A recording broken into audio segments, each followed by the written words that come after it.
Meus irmãos, no dia 18 de abril de 1857, foi lançado o Livro dos Espíritos.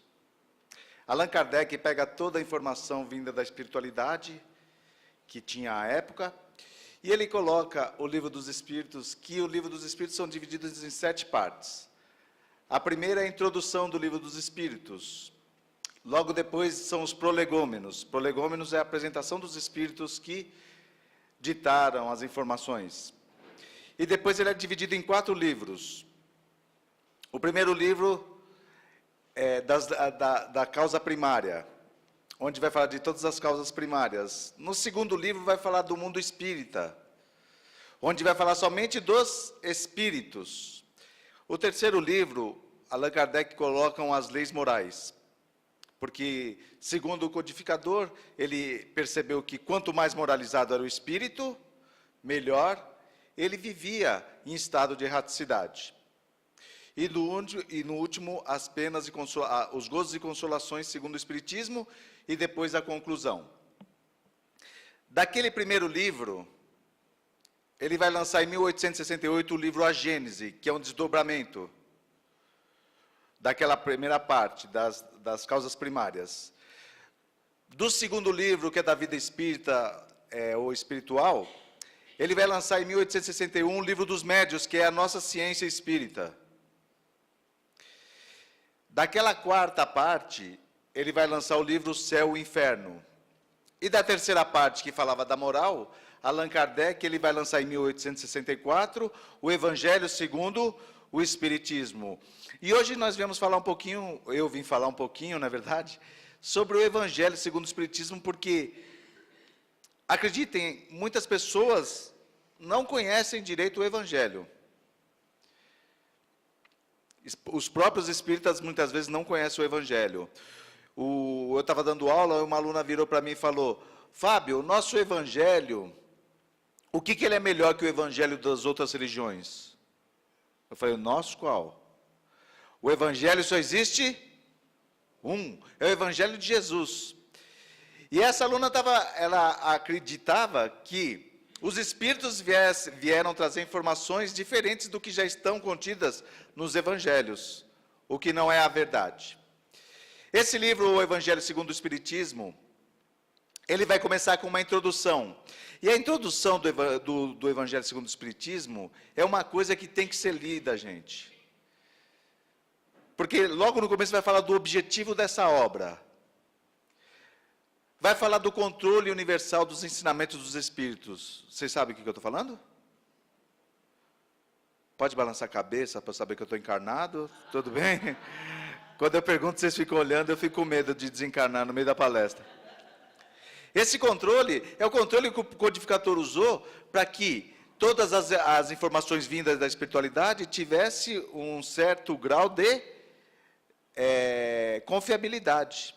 Então, esse controle universal, ele fazia várias perguntas para vários centros espíritas na Europa, e ele recebia as respostas de médiuns que não se conheciam e fazia um cruzamento dessas informações, e o que batia, o que coincidia, ele colocava. Hoje em dia está sendo assim, gente? Balança de novo sua cabeça. Não, na verdade, hoje em dia, quando um médium vem lá, ele recebe, você nem sabe se ele recebeu, não é um médium específico que eu estou falando. Mas você nem sabe se foi uma comunicação mediúnica, o pessoal sai lançando o livro, e o pessoal não se, e os próprios espíritas nem se dão ao trabalho de ver se aquilo vai de acordo com o que a doutrina espírita ensina, não é verdade, gente? Vai falar sobre Sócrates e Platão como introdutores do cristianismo e da doutrina espírita. Sócrates já falava o que o espiritismo veio dizer muito tempo depois. E vai ter notícias históricas, onde lá, nessas notícias históricas, por exemplo, o Allan Kardec ele demonstra quem eram os fariseus, explicava quem eram os fariseus, quem eram os nazarenos, quem eram os saduceus, quem eram os samaritanos na sociedade. Por quê? Porque se a gente for ver, no capítulo 15, Jesus fala sobre a parábola do bom samaritano. Mas se você não souber por que Jesus escolheu o samaritano nessa parábola, a parábola não tem a riqueza que ela poderia ter se quando a gente soubesse o motivo que o samaritano foi escolhido. Então, o Evangelho, como todos os outros livros da doutrina, ele tem que ser lido já desde a sua introdução. Porque senão a gente acaba perdendo conteúdo. Lá na introdução, Allan Kardec fala que a vida de Jesus ela pode ser dividida em 5 partes. Os milagres, as predições, os atos comuns da vida de Jesus, as palavras que serviram de dogmas para a igreja e a vida moral.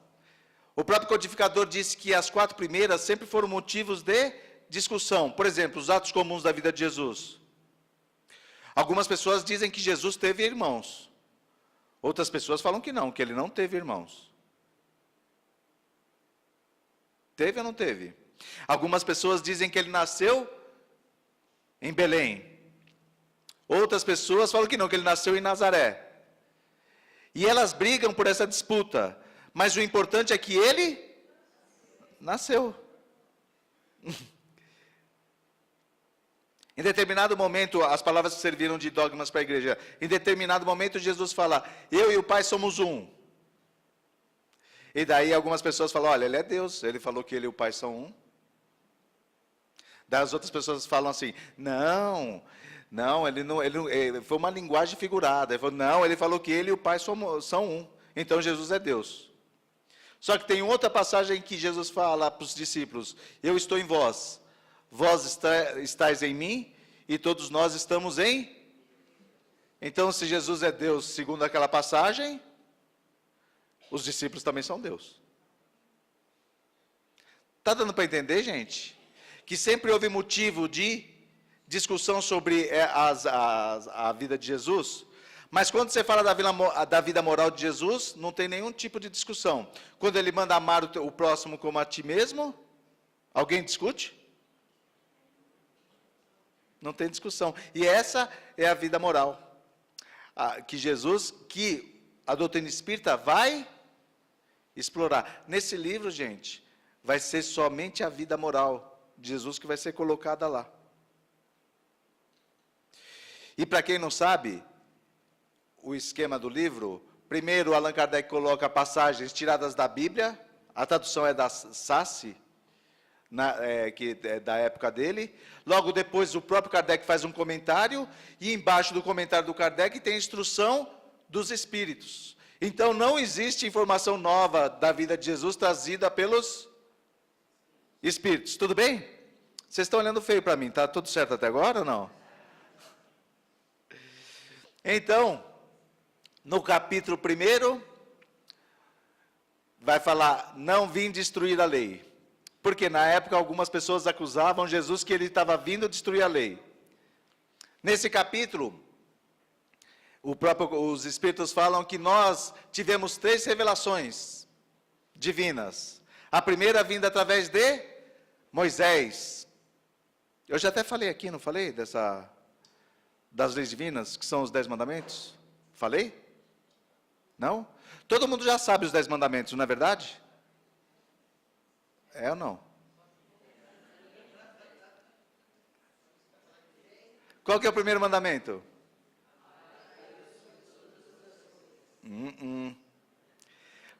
Vamos relembrar, não é verdade? Vocês estão querendo saber se eu sei, não é verdade?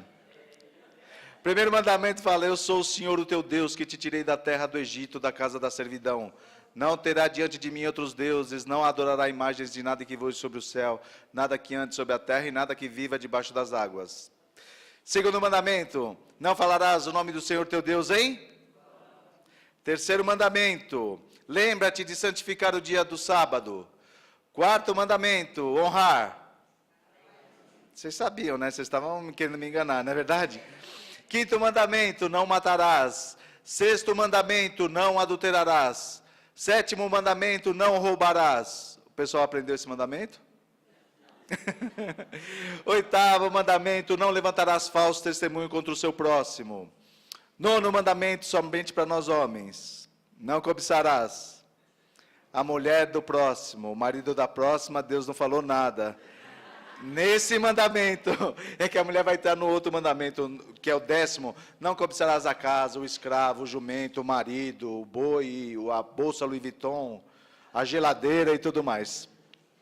Segundo Allan Kardec, na primeira revelação tinha 2 aspectos.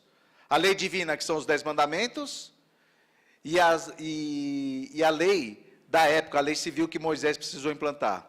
A segunda revelação vem através de Jesus, que pega os 10 mandamentos e reduzem em 2. Quais são? Isso. Amar a Deus acima de todas as coisas, é o próximo como a si mesmo. E depois a terceira revelação é o Espiritismo, que já não vem personalizada numa pessoa.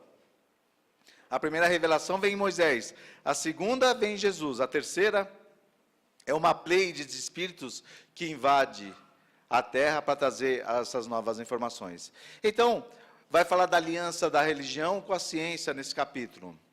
Capítulo número 2.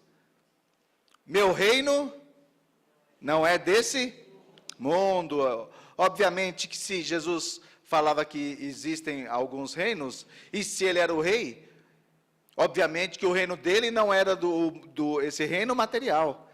E se ele era um rei do mundo espiritual, vai explicar lá dos reinos. Terceiro capítulo, há muitas moradas na casa do meu Pai. Então lá, os espíritos vão falar que existem algumas categorias de mundos habitados. A primeira categoria são dos mundos primitivos, onde são feitas as primeiras encarnações da raça humana. O nosso planeta já foi um mundo primitivo?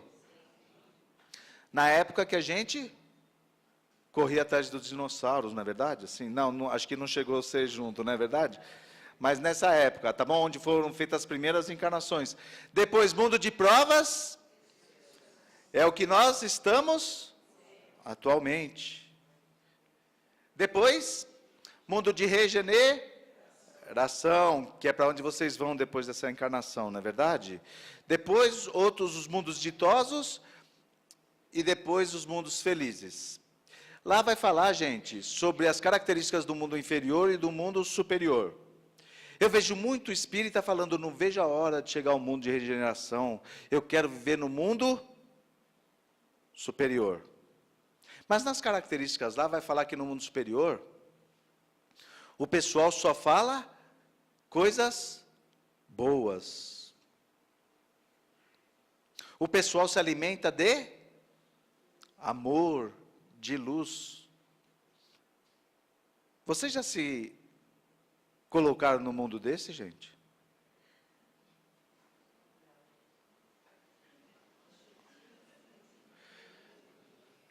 Já pensou se vocês vão fazer comentário fraterno de alguém para alguma outra pessoa? E essa pessoa falando, não quero falar disso não. Vamos falar aqui só do Evangelho. Já pensou num lugar onde não tem uma churrascaria?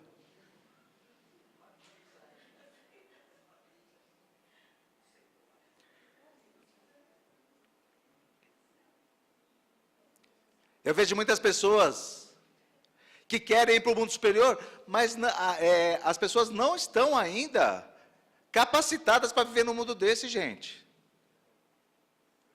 No mundo que só tem coisas boas. Uma vez me convidaram para uma viagem, para o Triângulo Mineiro. Uberaba, Sacramento e Araxá. Já ouviram falar dessas viagens? A pessoa que me convidou, ela queria, essa viagem geralmente dura 3 dias, mas a pessoa que me convidou, ela queria fazer num dia e meio. Nós pegamos o ônibus fretado, eu nem sei se eu já contei aqui isso aqui, mas nós pegamos um ônibus fretado, e logo quando nós subimos no ônibus, a organizadora da excursão falou assim, vamos fazer o evangelho para que ocorra tudo bem na viagem. Fizemos o evangelho. Depois, na primeira parada que tivemos, em direção a Minas, que nós comemos um lanche, que nós subimos, ela falou, vamos fazer o evangelho para continuar a viagem. Fizemos o evangelho. Chegamos lá na Casa Iegorina, desencarnou faz pouco tempo, era a sobrinha do Eurípides Barçanufo. E quando nós chegamos lá, paramos o ônibus, adivinha o que tinha lá? Evangelho, fizemos o Evangelho. De lá nós fomos para o colégio Allan Kardec, onde eles explicaram algumas coisas e depois nós fizemos o Evangelho. Saímos de lá, fomos para a Fazenda Santa Maria. E lá na Fazenda Santa Maria, é muito legal, lá tudo explicaram a história do Eurípides Barçanufo, só que tem um centro que foi fundado em 1900. Chegamos lá, tinha uma senhora toda simpática para fazer o quê? O Evangelho, fizemos o Evangelho. E lá na Fazenda Santa Maria, todo dia às 6 horas tem o quê? Evangelho. Saímos da Fazenda Santa Maria, fomos até o Tadeu. Para assistir o quê?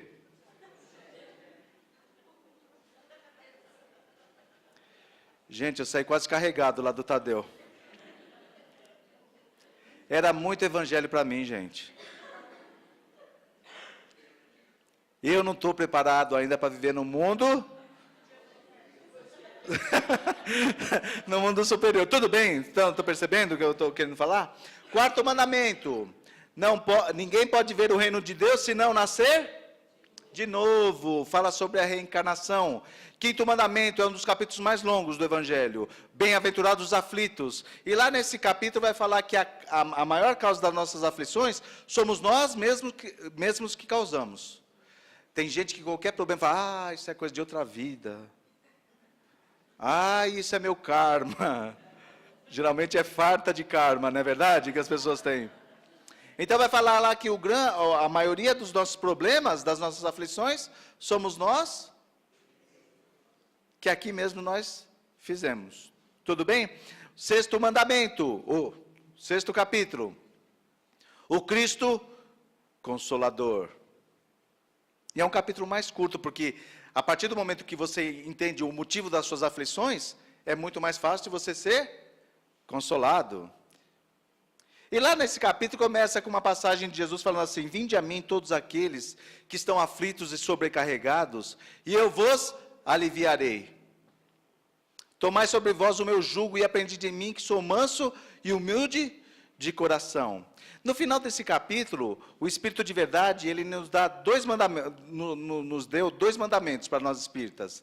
Espírita, eis o primeiro, amai-vos, eis o primeiro mandamento. Instruí-vos, eis o segundo. Nós temos dois mandamentos. Primeiro, nos amar e nos instruir. Por quê, gente? Porque quando eu falei daquela passagem de Jesus, vinde a mim todos aqueles que estão aflitos e sobrecarregados, e eu vos aliviarei. Tomai sobre vós o meu jugo. A maioria das pessoas lá perto da minha casa não sabe o que quer dizer jugo.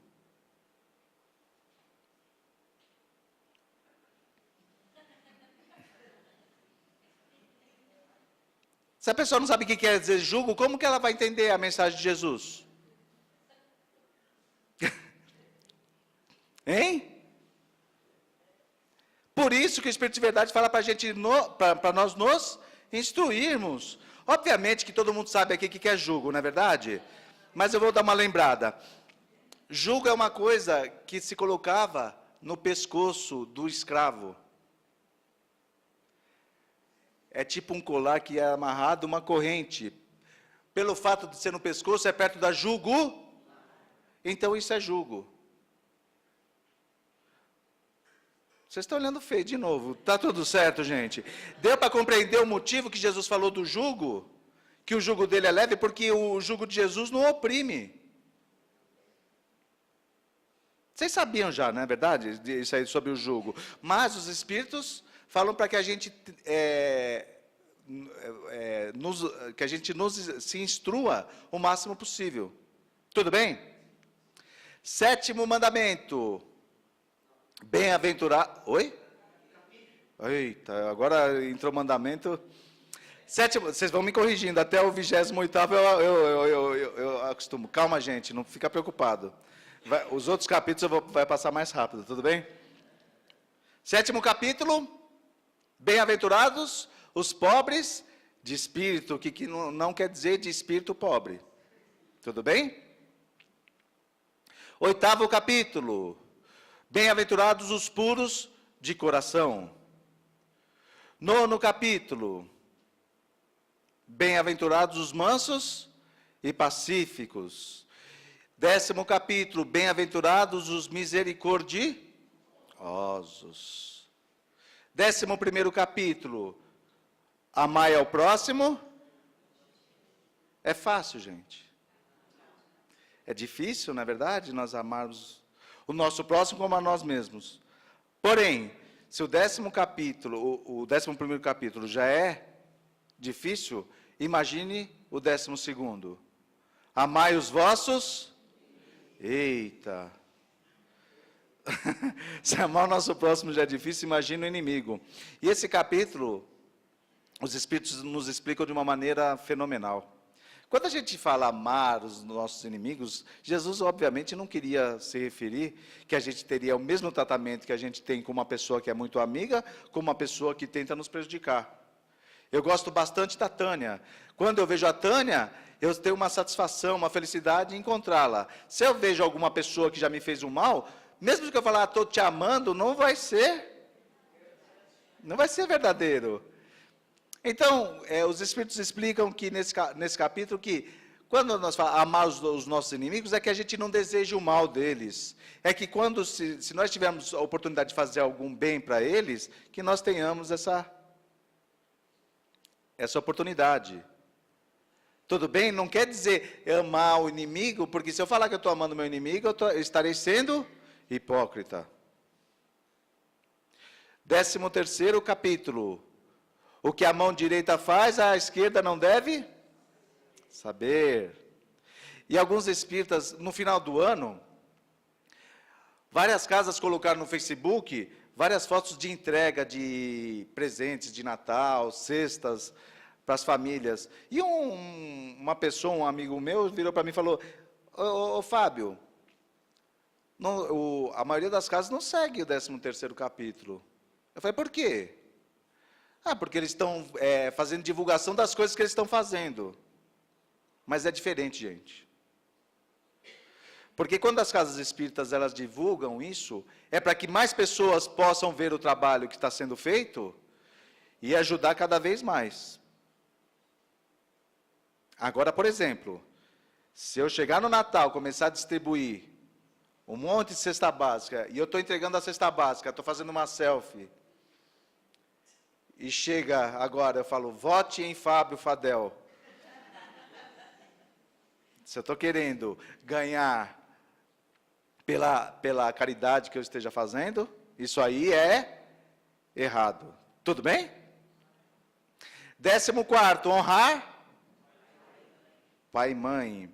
15º, fora da caridade. Vocês sabem tudo de cor, parabéns, viu? O que é caridade? E o que é salvação para nós espíritas? Porque eu vejo muitas pessoas falando, fora da caridade não há salvação. Você vai perguntar o que é salvação, as pessoas muitas vezes não sabem. E o que é caridade? Caridade, conforme a questão 886 do Livro dos Espíritos, é benevolência para com todos. Indulgência com as imperfeições alheias e perdão das ofensas. Eu dava muitas vezes agasalho lá na casa espírita que eu frequento, eu achava que eu era muito caridoso. Quando eu vi a resposta, eu falei, acho que eu não estou fazendo a caridade. Foi ver o significado de cada coisa. Benevolência vem de dois verbos em latim. Bene, quer dizer bem ou boa, e volare, vontade. Então, uma pessoa benevolente é uma pessoa que tem vontade de fazer o bem. Então, se eu tenho vontade de fazer o bem para uma pessoa, aquela pessoa está com fome, eu vou dar comida. Se ela está com sede, eu vou dar? Não sei do espírito que eu falei isso aí, o sujeito falou, cerveja, na verdade, assim. Se a pessoa está doente, eu vou dar remédio. No entanto, se eu quero ser benevolente com uma pessoa que ela está triste, muitas vezes um bom dia e um sorriso é benevolência. Indulgência vem também de dois verbos. In quer dizer interior e dulcere quer dizer doçura. Uma pessoa indulgente com os defeitos alheios é uma pessoa que tem uma doçura interior para lidar. Tudo bem? Porque eu vi eu sou meio fofoqueiro, né, gente? Mas vocês não sabem. Quem é a pessoa? Eu vi uma dirigente que falou, olha, eu sou muito caridosa. E eu já começo a desconfiar quando a pessoa fica falando que ela é muito caridosa. E ela falou assim para mim, porque quando alguém está em erro dentro da casa espírita, eu chamo mesmo e falo na cara, porque Jesus já falou que o seu dizer tem que ser sim, sim, não, não. Eu falei, tá bom. Só que quando tinha alguma pessoa em erro, ela chamava na frente de todo mundo e esculachava a pessoa. Eu não achava aquilo muito caridoso. Mesmo que se fosse comigo, eu não ia gostar. Um dia essa mulher foi até o médico, estava com uns sintomas não muito bons, e ela também estava com uma doença que não era muito boa. E o médico falou na cara dela o que ela tinha. E essa mulher veio falar para mim. Fábio, você acredita que o médico falou na minha cara o que eu tinha? E meu obsessor já começou a me cutucar. Uma voz interna falou, tomou cheirosa. Se ela não gosta que as pessoas falem na cara dela o que ela tinha, por que ela fala na cara dos outros? E na questão 632 do Livro dos Espíritos, Allan Kardec pergunta se a gente pode fazer o mal para uma pessoa tentando fazer o bem. E os Espíritos falam, siga a máxima de Jesus, faça para o teu próximo aquilo que você gostaria que fizesse. Se ela não gostasse de ser chamada a atenção na cara dela, ela não deveria fazer isso para com os outros. Tudo bem? E perdão das ofensas. Perdão, o prefixo per quer dizer ir um pouco além. Então, se eu sigo uma pessoa, eu estou perseguindo. Se eu insisto, se eu estou indo um pouquinho além, eu estou sendo persistente. E como perdão quer dizer e donare quer dizer se doar, uma pessoa para perdoar, ela tem que se doar um pouco além para poder perdoar. É isso que uma pessoa caridosa deve fazer segundo os Espíritos. Ser benevolente, ser indulgente e perdoar sempre. Que capítulo que eu estava, gente? 15º, eu estava falando da caridade, não é verdade? E salvação para nós espíritas, é quando nós, em espírito, chegarmos a ser espíritos evoluídos. Daí nós estaremos salvos, não de nada, de um inferno ou de alguma coisa, mas das nossas próprias deficiências. Tudo bem? 16º. Muitos são chamados e poucos os escolhidos. 17º. Sede perfeitos. É complicado, né? Olha a proposta de Jesus falando para que a gente seja perfeito. E nesse capítulo, Allan Kardec coloca uma frase que é fantástica. Porque ele fala, reconhece o verdadeiro espírita pela sua transformação moral e pela luta que ele empreende para vencer suas más tendências. Então tem pessoas que falam, acho que eu não sou espírita ainda. A gente não tem batizado, gente. Como em outras religiões. Como que você sabe se é espírita ou não? Alguém pediu para você fazer algum curso para falar, agora você é espírita, deu diploma de espírita para nós? Tem pessoas que falam, eu não consigo ser espírita. Então, segundo essa declaração do Kardec, a pessoa não consegue se esforçar para vencer as más tendências. Eu já sei as minhas más tendências. Eu tento lutar contra elas, muitas vezes eu perco. Mas nem por isso eu deixo de ser espírita. Tudo bem? Qual que era o capítulo mesmo que eu estava? 17º. Oi? Agora,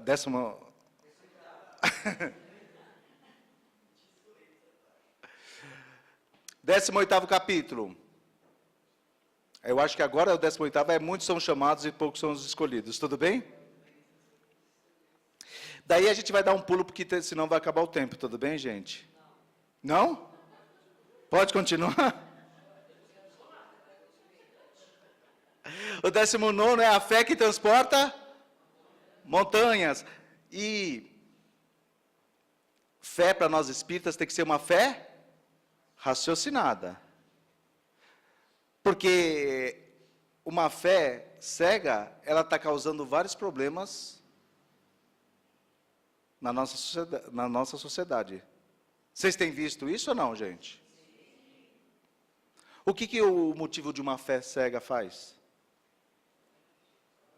Fanatismo, né, na verdade. E por incrível que pareça, meus irmãos, isso não se fica só na religião. Em política também eu estou começando a perceber isso. Porque tem pessoas que muitas vezes querem agredir a outras pessoas pelo fato de não ter o mesmo pensamento. Isso é uma fé cega. E esse capítulo ele vai se remeter de novo ao capítulo lá, o capítulo 6 do Cristo Consolador. Porque quando Jesus falou assim, vinde a mim todos aqueles que estão aflitos e sobrecarregados, nesse capítulo vai falar de uma mulher que ela tinha um problema de fluxo sanguíneo, a mulher hemorroíça, como é dita no Evangelho. Eu não sei se vocês sabem, mas uma mulher, quando ela estava nos dias de menstruação, ela não podia tocar em ninguém, porque ela era considerada impura.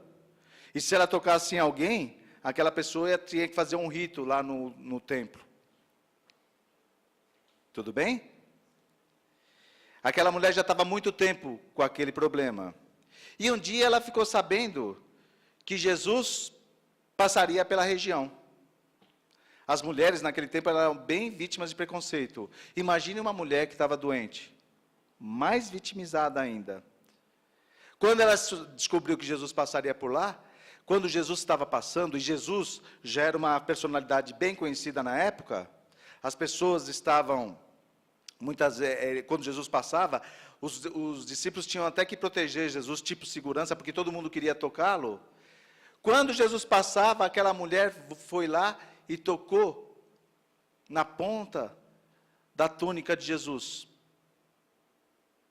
E Jesus parou e olhou para Pedro e falou assim, Pedro, quem me tocou? E Pedro falou assim, Senhor, todo mundo está te tocando. Ele falou, não, Pedro, aqui, quem me tocou é que eu senti que de mim se desprenderam virtudes. E daí Jesus olhou para trás, eu acredito que a mulher deve ter pensado assim, me descobriram. Vocês perceberam que Jesus, no capítulo 6, ele fala assim, ó, vinde a mim, aquela mulher teve fé e foi até Jesus. Tem muitas pessoas que querem que Jesus venha até nós. Ah, eu estou com um problema, vem Jesus. Não foi isso que Jesus falou. Jesus falou para a gente ir até Ele. Como que a gente faz para ir até Ele? Tudo bem, gente? Capítulo 20. Trabalhadores da última hora. Capítulo 21. Falsos profetas e falsos cristos. Tem muito aqui, gente? Capítulo 22. O que Deus uniu? É certo isso, gente? Lá os Espíritos falam que se um casal não tem condições, gente, é porque Deus não os uniu. Não é? Capítulo 23, para mim um dos melhores do Evangelho segundo o Espiritismo, que fala estranha moral. Onde Jesus fala, aquele que não odiar pai e mãe em virtude de mim, não será digno de mim. Jesus estava pedindo para a gente odiar o pai e a mãe? Não pense que eu vim trazer a paz, eu vim trazer a espada. O príncipe da paz falou que veio trazer a espada. E lá o próprio Kardec vai explicar. E os Espíritos, por que Jesus usava esse tipo de termo? Vocês nunca estranharam, não, gente? Quando Jesus fala, eu não vim trazer a paz, eu vim trazer a espada? É porque, gente, Jesus já sabia que a partir do momento que você se predispusesse a segui-lo, você seria vítima de perseguição, de preconceito.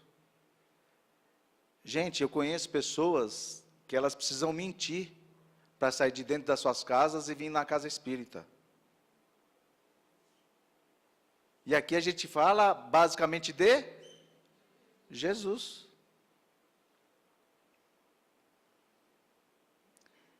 Tudo bem? Capítulo 25. Buscai e acharei. De novo vai remeter, vinde a mim.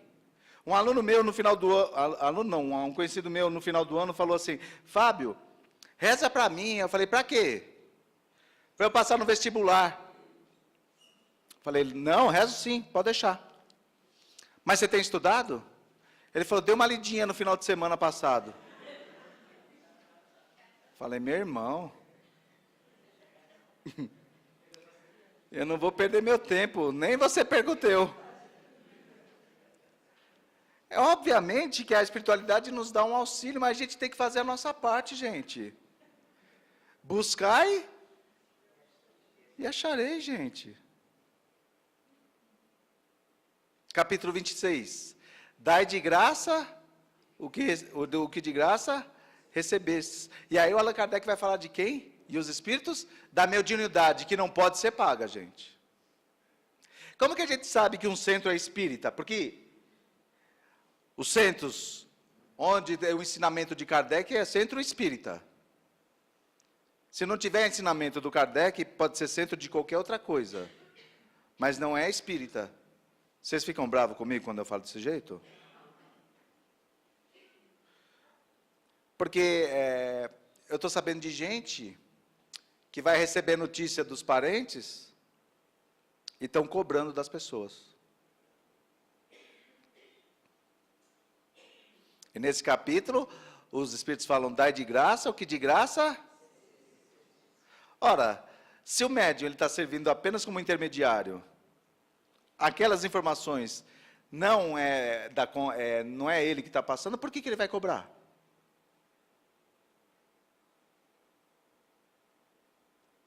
Allan Kardec faz quase todo o livro dos médiuns para chamar a atenção, ou do Evangelho para chamar a atenção dos médiuns, que não pode ser cobrado. Na época dele se cobrava isso, gente. Tem um médium que aparece várias vezes na revista espírita, Daniel Douglas Home, que fazia vários efeitos físicos. No entanto, ele foi preso. Porque através da mediunidade ele começou a explorar os outros. Tá bom? No 27º capítulo, eu pulei alguns, não é verdade? Assim, é que não ia dar para falar de todos. Pedi e obtereis. Meu pai pede tanto, gente, quando ele joga na Mega Sena. Por que ele nunca foi atendido? Se o próprio Jesus falou: pedi e obtereis, não é verdade? Por quê? E vem os espíritos e falam: sabe por que vocês não são atendidos? Porque vocês pedem mal. A partir do momento que vocês souberem pedir, nunca será negada ajuda. Você vai pedir para ganhar na Mega Sena? Todo mundo pede para ganhar. Se todo mundo ganhasse que pedisse, o prêmio que você jogou, você receberia de volta. Será que ganhar muito dinheiro é o que você está precisando? Hã? Não é muito consolador isso que eu estou falando, não é verdade, gente? Mas saibam que teve um ganhador da Mega Sena, que a namorada dele mandou assassiná-lo. Se ele não ganhasse, pode ser que ele estivesse vivo até hoje.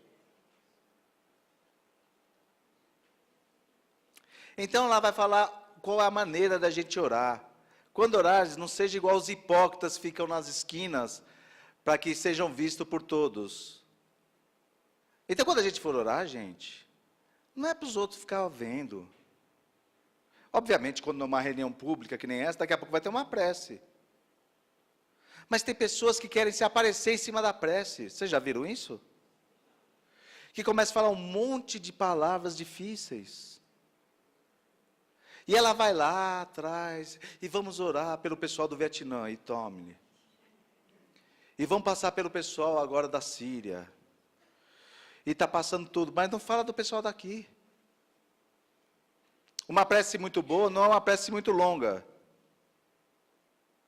É uma prece que tem que dar o recado. Tudo bem, gente? Vocês prestam atenção numa prece que é muito demorada?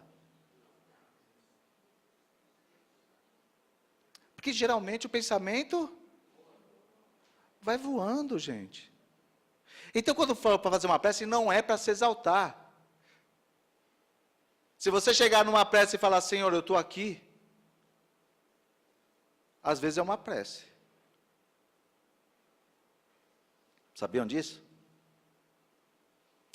Quando for orar, não ficar repetindo, como fazem os gentios.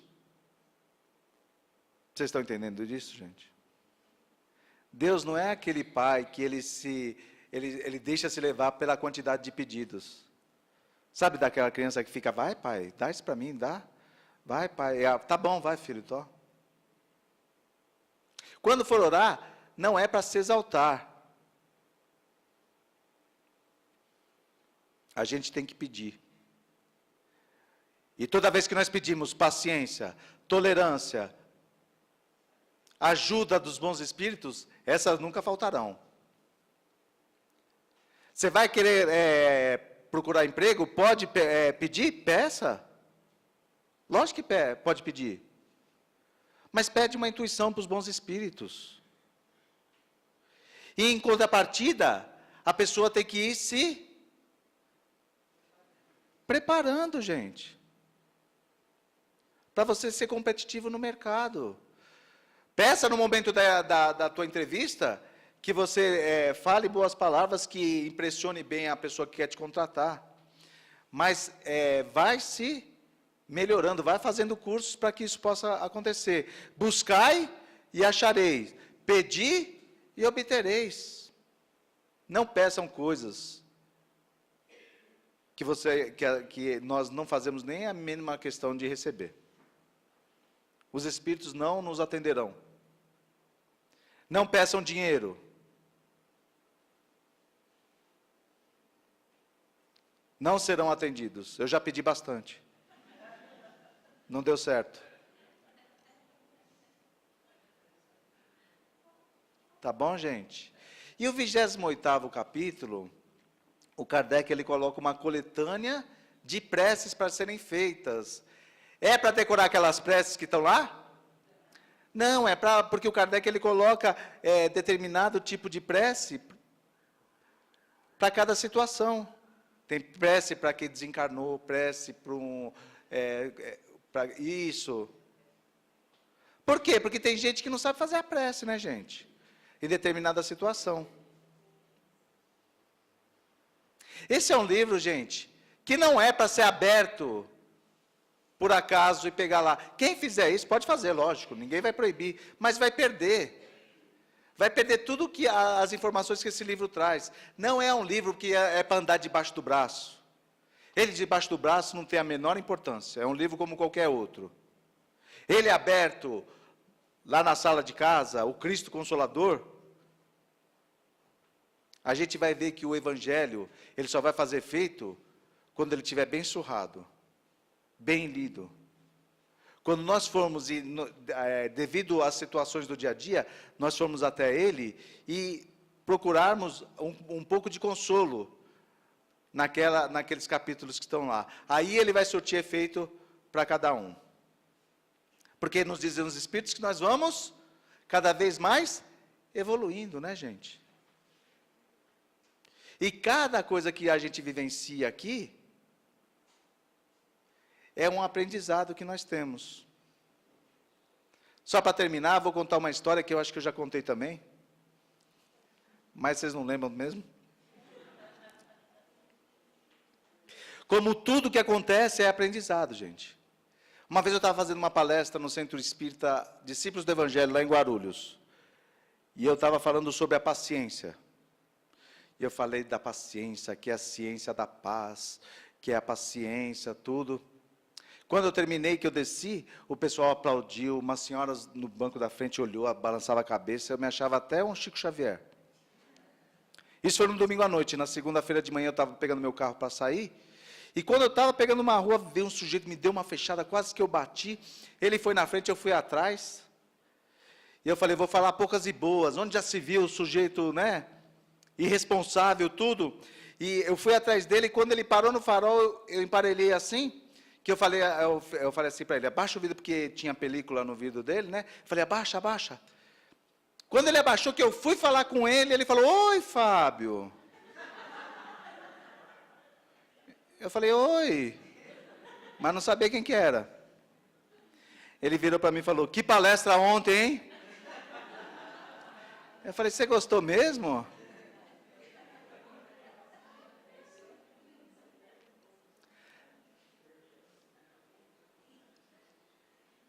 Ele falou para mim assim, você queria falar alguma coisa comigo? E eu falei, sabe o que é, meu irmão? É que quando você estava passando, eu te reconheci. E eu vim te desejar um bom dia de trabalho e uma boa semana. E ele falou para mim assim, Fábio, um dia eu hei de ser um espírito tão evoluído igual a você. E eu fico imaginando meu espírito protetor do meu lado, pensando, meu Deus, esse não tem jeito mesmo. Mas qual foi o aprendizado? Toda vez que alguém me dá uma fechada, eu fico pensando, já assisti uma palestra minha, já assisti uma palestra minha. E é tranquilo, gente. O Evangelho segundo o Espiritismo é o manual que nós temos para evoluir mais rapidamente. Não somente ele, todos os livros da codificação. Mas que nós saibamos, quando alguém dizer que nós temos o Evangelho dos Espíritas, não. É um Evangelho com as interpretações morais da vida de Jesus. Não muda nada. Mas quem consegue colocar em prática, rapidamente chegará a ser espírito puro. Fará parte do exército de Jesus, o exército do amor, da caridade e da fraternidade. Que a paz desse mestre esteja com todos nós e que ela se estenda aos nossos lares, pelo convite, pela atenção, pela simpatia de cada um de vocês. Muito obrigado e tenhamos todos uma ótima semana. Muito agradecido.